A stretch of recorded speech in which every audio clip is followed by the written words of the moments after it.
오늘 말씀은 이사야서 26장 1절로부터 19절, 좀 길지만 우리 26장 1절로부터 19절까지 함께 보겠는데요. 좀 기니까 제가 읽겠습니다. 왜냐하면 이 길면 막 읽다 보면 그 내용은 온데간데 없고 글 읽는 거에만 좀 집중을 하게 되는 경우가 있어요. 그래서 제가 좀 천천히 한번 쭉 읽어드리겠습니다. 그날에 유다 땅에서 이 노래를 부르리라. 우리에게 견고한 성읍이 있으며 여호와께서 구원을 성벽과 외벽으로 삼으시리로다. 너희는 문들을 열고 신의를 지키는 의로운 나라가 들어오게 할지어다. 주께서 심지가 견고한 자를 평강하고 평강하도록 지키시리니 이는 그가 주를 신뢰함이니이다. 너희는 여호와를 영원히 신뢰하라. 주 여호와는 영원한 반석이심이로다. 높은 데에 거주하는 자를 낮추시며 솟은 성을 헐어 땅에 엎으시되 진토에 미치게 하셨도다. 발이 그것을 밟으리니 곧 빈궁한 자의 발과 곤핍한 자의 걸음이리로다. 의인의 길은 정직하며 정직하신 주께서 의인의 첩경을 평탄하게 하시도다. 여호와여, 주께서 심판하시는 길에서 우리가 주를 기다렸사오며 주의 이름을 위하여 또 주를 기억하려고 우리 영혼이 사모하나이다. 밤에 내 영혼이 주를 사모하였은즉 내 중심이 주를 간절히 구하오리니 이는 주께서 땅에서 심판하실 때에 세계의 거민이 의를 배움이니이다. 악인은 은총을 입을지라도 의를 배우지 아니하며 정직한 자의 땅에서 불의를 행하고 여호와의 위엄을 돌아보지 아니하는도다. 여호와여, 주의 손이 높이 들릴지라도 그들이 보지 아니하오나 백성을 위하시는 주의 열성을 보면 부끄러워할 것이라. 불이 주의 대적들을 사르리이다. 여호와여, 주께서 우리를 위하여 평강을 베푸시오리니 주께서 우리의 모든 일도 우리를 위하여 이루심이니이다. 여호와 우리 하나님이시여, 주 외에 다른 주들이 우리를 관할하여 싸우나 우리는 주만 의지하고 주의 이름을 부르리이다. 그들은 죽었은즉 다시 살지 못하겠고 사망하였은즉 일어나지 못할 것이니 이는 주께서 벌하여 그들을 멸하사 그들의 모든 기억을 없이 하셨음이니이다. 여호와여, 주께서 이 나라를 더 크게 하셨고 이 나라를 더 크게 하셨나이다. 스스로 영광을 얻으시고 이 땅의 모든 경계를 확정하셨나이다. 여호와여, 그들이 환난 중에 주를 앙모하여 싸우며 주의 징벌이 그들에게 임할 때 그들이 간절히 주께 기도하였나이다. 여호와여, 잉태한 여인이 산기가 임박하여 산고를 겪으며 부르짖음같이 우리가 주 앞에서 그와 같으니이다. 우리가 잉태하고 산고를 당하였을지라도 바람을 낳은 것 같아서 땅의 구원을 베풀지 못하였고 세계의 거민을 출산하지 못하였나이다. 주의 죽은 자들은 살아나고 그들의 시체들은 일어나리이다. 티끌에 누운 자들아, 너희는 깨어 노래하라. 주의 이슬은 빛난 이슬이니 땅이 죽은 자들을 내놓으리로다. 아멘. 이 새벽에, 이 아침에 오늘 설교 본문은 심지가 견고한 자로 정했습니다. 심지가 견고한 자. 우리 모두 심지가 정말 견고해져서 정말 이 말씀이 단순히 우리가 죽어서 가는 그 천국이 아니라 이 땅에서 그대로 이 말씀이 우리의 삶 가운데 이루어지기를 주님의 이름으로 축원합니다. 말씀드린 것처럼 이사야서 24장에서 27장까지는 이사야의 묵시록으로도 불리는 예언이라고 했어요. 그 중에 오늘 본문은 여호와의 그 구원의 성에 입성하는, 구원의 성읍에 입성하는 남유다 백성의 찬양과 그들의 그 남유다 백성의 그 신앙 고백적인 어떤 노래를 지금 소개하고 있는 것입니다. 물론 여기서 남유다는 상징적으로 이제 하나님께서 택하사 구원하신 우리 교회 성도들, 신약의 교회 성도들, 즉 하나님의 백성들을 나타내는 것입니다. 자, 1절에서 그날에로 시작하죠. 그날에 이 표현 27장 슬쩍 보셔도 거기도 그날에라고 합니다. 또 25장 그 뒤에 25장 9절에도 그날에라고 하죠. 이렇게 그날에로 합니다. 이 표현은 이제 미래의 어느 한 날에 반드시 발생할 사건을 지칭하면서 그날에라고 하는 것이에요. 좀 더 구체적으로 말씀드리면 하나님께서 하나님의 작정을 하시고 하나님께서 어떤 작정이 계신 거예요. 하나님 작정 안에 어떤 시간을 딱 정해 놓으시고 그때에 그의 뜻을 수행하실 것을 암시하시는 것이에요. 그래서 그날에 그러면은 하나님께서 정하신 그날에 반드시 하나님께서 하실 일이 있다라는 것이죠. 그날은 뭐 오늘 쭉 읽었지만 내용은 그렇게 뭐 어려운 내용은 아니에요. 사실 이걸 호로록 읽으면 어렵지만 한 절 읽으면 우리가 이해 못할 건 별로 없습니다. 근데 쭉 읽어보면 결국은 마지막 날을 뜻하는 것이죠. 즉 악인들이 이제 약한 자들을 더 이상 착취하고 핍박할 수 없게 되는 날, 그날 세상에서 고난당하던 하나님의 백성들이 완전히 구원을 받는 그날 하나님께서 당신의 영광을 온 천하에 드러내시며 모든 사람들로부터 진정한 왕으로 인정을 받게 되는 바로 그날입니다. 물론 여기서의 그날은 1차적으로는 이제 유다 백성이 이사야의 예언이니까 이사야의 예언은 2중 3중이라고 했죠.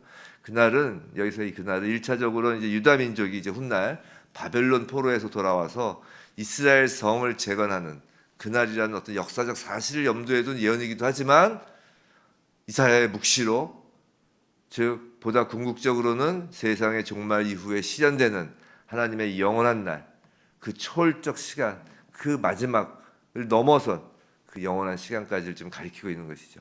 그런 점에서 이제 1절에서 유다 땅에서라는 것은 이제 문자적으로는 이제 팔레스타인의 그 유다 민족이 사는 이스라엘 땅을 가리키지만 여기에 국한되지 않고 영적 의미로서 장차 이루어질 하나님 나라인 새하늘과 새 땅을 나타내는 것이죠.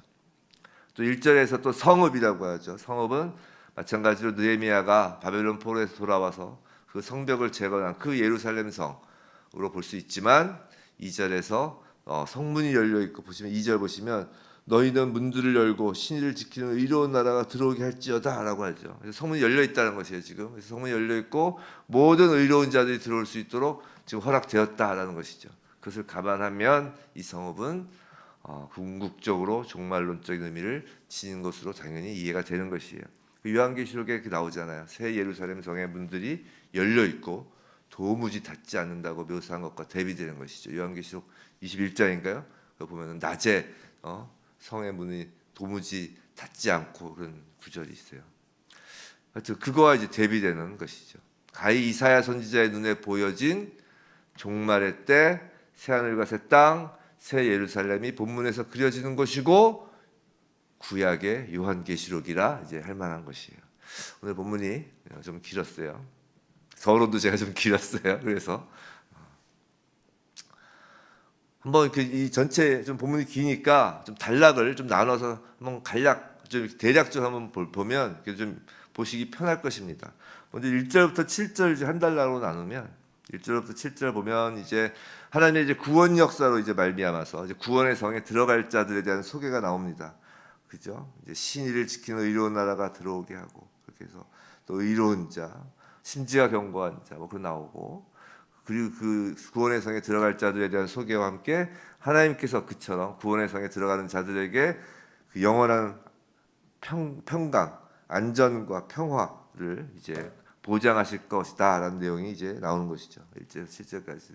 그다음에 이제 8절에서 이제 15절까지가 이제 그 의인의 구원과 그 마지막 날의 의인의 구원과 악인의 멸절에 대하여 이 사중적으로 좀 이제 신앙 고백을 지금 하고 있어요. 사중적이라는 게 뭐냐면 이제 첫째로 8절 9절 이 첫 번째로 심판을 통하여 이제 공의를 실현하신 주의 강림을 사모하는 간절한 심정을 지금 고백하고 있어요. 우리가 주의 이름을 위하여 또 주를 기억하려 우리 영혼이 사모하나이다 하면서 이제 주를 간절히 구하오니 또 구절에서 그러죠. 내 중심이 주를 간절히 구하오니. 그래서 이제 주의 강림을 사모하는 그 간절한 심정을 고백하고 둘째로 이제 10절 11절에서는 이제 불의를 자행하면서 이제 여호와를 무시하던 그 악인들이 하나님의 심판으로 받을 수치를 지금 이야기를 하는 것입니다. 그죠? 10절 11절 부끄러워할 것이라 11절 끝에 부끄러워할 것이라 불이 주의 대적들을 사르리이다. 그래서 그런 수치와 심판을 좀 이야기하고 있습니다. 또 12절 13절은 또 그 의인을 위하여 구원을 이루시는 하나님만을 신뢰하겠다는 그 의지를 지금 또 이야기를 하고 있어요. 그렇죠? 그래서 우리는 이제 주만 의지하고 13절 주만 의지하고 주의 이름을 부르리이다. 네 번째로 14절 15절 악인의 영원한 멸절, 의인의 나라의 확장 그런 것을 이야기하고 있어요. 한쪽은 영원한 멸절 그리고 하나님 나라의 확장. 제가 어저께 성경 공부 때 그런 얘기를 했지만 바벨론 성읍은 무엇을 상징한다고 했죠? 인간의 왕국. 그리고 아브라함으로부터 계보로 이어지는 하나님 나라의 왕국. 인간의 왕국은 이미 바벨 사건에서 한번 쓸어 버리셨어야 하지만 하나님께서 노아의 홍수 때 이제 약속을 하셨기 때문에 바벨 흩으시는 것 정도로만 끝내시고 이제 아브라함을 통해서 새로 하나님 나라의 말씀을 통하여 그 말씀을 맡기심을 통하여 언약으로 이제 계보를 이어가시죠. 그래서 이제 이 바벨론 성읍은 그래서 그 창세기 11장에서 사실은 멸망된 거예요. 그게 요한계시록에서 이제 이야기를 하잖아요. 바벨론 성이 망했다 그런 것이죠. 그런 악인의 한쪽은 악인의 멸절. 그러니까 인간의 왕국에 속한 쪽은 그냥 이미 창세기에서 멸절되기로 정해져 있었던 것이고, 이제 하나님 나라에 속한 자, 의인의 나라가 이제 확립되는 것을 이제 노래하는 것이죠. 그래서 이제 아브라함부터 마가의 다락방이 어디 있었어요? 예루살렘 성읍이잖아요. 바벨론 성읍에서 예루살렘 성읍으로 가는 그 사이의 모든 성경 이야기는 이제 그러니까 사람의 왕국, 인간의 왕국은 딱 원역사 창세기 11장까지 딱 설명을 끝내고 12장부터 쭉 이제 하나님 나라의 왕국이 이 땅에 임하는 것을 쭉 그 스토리를 보여주는 거라고 이야기를 했습니다. 한쪽은 영원한 멸절, 한쪽은 그 확립, 그 의인의 나라의 확립. 그래서 시티가 중요하다고 그랬어요. 시티가 우리가 어느 시민이냐가. 그리고 이제 16절에서 19절, 그러니까 그 16절에서 19절이죠. 그러니까 아까 말씀드린 것처럼 8절에서 15절까지는 이제 그 사중적인 신앙 고백이라고 했고, 그다음에 그것을 이제 네 개로 또 나눠서 설명을 드린 것이고, 이제 16절에서 19절 이것은 이제 좀 어려울 수 있어요. 이건 16절에서 19절 그죠? 쭉 읽으면 갑자기 잉태한 여인이 나오고 뭐 잉태하고 상고를 당하고 그런 얘기가 나와서 그냥 읽으면 해석하면 좀 어려울 수 있는 부분인데 이런 겁니다. 구속받은 자들이 이제 구원받은 자들이 이제 과거를 회상하는 장면이 나와요. 구속받은 자들이 과거 환난 때 마치 해산하는 여인이 그 부르짖는 것처럼 하나님께 간절히 기도하는 사실을 지금 회상하죠. 16절이 그런 것이죠. 16절 17절이. 그러면서 결론은 뭐냐면 자신들의 힘으로는 절대 구원에 이르지 못했다는 것이에요. 그게 18절 내용이에요. 그리고 19절 죽은 자를 살리신 하나님의 권능으로 인하여 그 구원에 이르며 부활 생명에 참여할 것이라는 확신을 또 선포하고 있는 것이에요. 즉 구속받은 자들의 과거의 환난 때의 그 회상, 그리고 구원이 어떻게 이루어지는지 절대 인간의 힘으로 안 된다. 그리고 하나님께서 부활시켜 주시는 그 부활 생명의 참여까지 이제 기록하고 있는 것입니다. 예언하고 있는 것입니다. 근데 오늘 말씀을 통하여 이제 우리가 이제 한번 다시금 되새겼으면 좋겠다라는 것은 이것입니다. 구원은 오직 믿음을 지킴으로, 즉 3절 4절에서 나오는 거를 이제 좀 생각해 봤으면 좋겠어요. 3절 4절 보면 굳은 심지로라고 하죠. 굳은 심지로, 심지가 견고한 자를이라고 합니다. 그리고 여호와를 영원히 신뢰하라라고 하죠. 즉 굳은 심지로 만물의 주요 심판자이신 여호와 하나님을 굳게 신뢰할 때만 가능하다라는 가장 기본적인 진리를 다시 한번 되새겼으면 좋겠어요. 그리고 그렇게 하나님을 믿고 신뢰하는 자들은 육체적으로 죽을지라도 19절로 그럼 가면 그것으로 끝나는 것이 아니라 그날에 하나님께서 다시 살리신다는 것이죠. 그들의 시체들은 일어나리이다라는 것이에요. 땅이 죽은 자들을 내놓으리라는 것입니다. 부활신앙을 새롭게 하는 것이에요. 12절을 보시면 이런 말씀이 있어요. 주께서 12절 여호와여 주께서 우리를 위하여 평강을 베푸시오리니라고 합니다. 이 말씀을 오늘 우리 가슴에 좀 붙잡으시기 바라요. 이 평강, 이건 단순히 마음의 평강만이 아닙니다. 뭐 평강에 대해서 뭐 이 시간에 또 막 이야기가 너무 길어지니까 그냥 편안하게 생각하자고요. 말 그대로 편안하게, 평강이니까. 이 평강은 말 그대로 모든 것의 부족함도 결핍함도 없는 상태를 말하는 것이죠. 물론 이 평강은 종말, 즉 주님이 재림하실 때 구현되는 것입니다. 현재 이 땅에서 온전히 누리기 힘든 것은 사실이에요. 그런데 3절에서 주께서 심지가 견고한 자를 평강하고 평강하도록 지키시라고 말씀하셨다고요. 무슨 말씀이냐면 우리가 마음을 견고히 하고 하나님을 더욱 굳게 신뢰할 때 능히 현재 이 땅에서도 그 평강을 받아 누릴 수 있다라고 지금 말씀하시는 거라고요.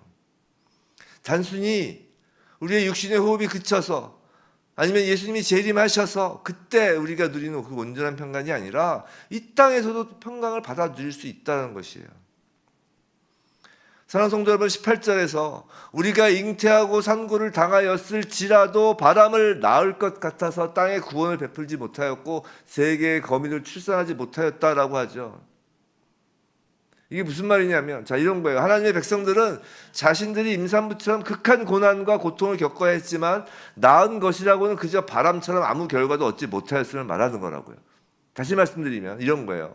아무리 많은 고난과 고통을 겪어도 그것으로 구원의 문제, 즉 죄 문제가 해결되는 것이 아니라는 거예요. 우리 가끔 착각해요. 예수 믿는 분들, 신앙 좋다고 하시는 분들도 하도 이제 고난은 유익이다, 고난은 유익이다. 물론 성경 구절에 있지만, 그러니까 마치 고난이 구원의 징표인 것처럼 생각하시는데 그건 아니란 말이에요.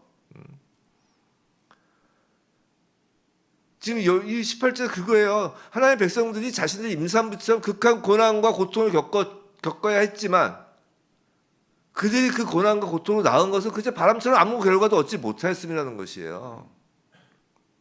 그게 구원으로 직접 이어지진 않는다는 것이죠. 성도는 구원은 오로지 하나님의 역사심으로 가능한 거라고요. 우리가 고난을 받아서 구원을 받는 게 아니에요. 하나님의 역사심으로 가능하다고요. 우리에게 요구되는 것은 구원과 관련하여 우리에게 요구되는 것은 고난이 아니라 오직 심지의 견고함, 즉 믿음임을 명심하셔야 돼요. 물론 고난은 믿음을 더욱 확고히 하는데 필요할 수는 있어요. 그게 필요한 것이죠. 고난은 심지의 견고함을 위하여 고난이 필요할 수는 있지만 고난 자체가 구원과 연결되는 것은 아니라는 것입니다. 신앙생활에서 중요한 것은 고난이 아니라 믿음이에요. 그래서 제가 이걸 강조한 이유는 그래서 신앙생활은 반드시 평강을 동반하게 되어 있다는 것이에요. 성도 여러분, 분명히 예수를 믿으면 인생길이 꽃길로 변하는 것은 아니에요. 예수를 믿는다고 해서 어떤 때는 꽃길일 수 있어요. 그렇다고 꽃길이 또 반드시 아니라는 것도 아니란 말이에요. 어떤 때는 꽃길일 수 있는 것이고 어떤 때는 가시밭길일 수도 있는 것이에요.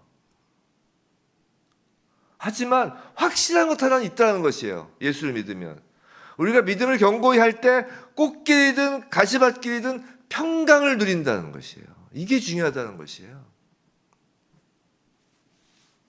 믿음은 은혜로 받습니다. 정말 에베소 말씀처럼 우리에게서 난 것이 아니라 하나님의 선물이죠. 믿음은.